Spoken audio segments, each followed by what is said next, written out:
ang laki na ng improve mo eh, from first year ngayon. Parang ikaw na yung sinasabing go-to player ngayon.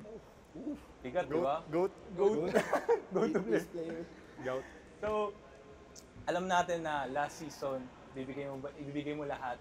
And gusto mo rin maabot yung mga naabot nila Carl, nila JD, na magkaroon ng offer for next season.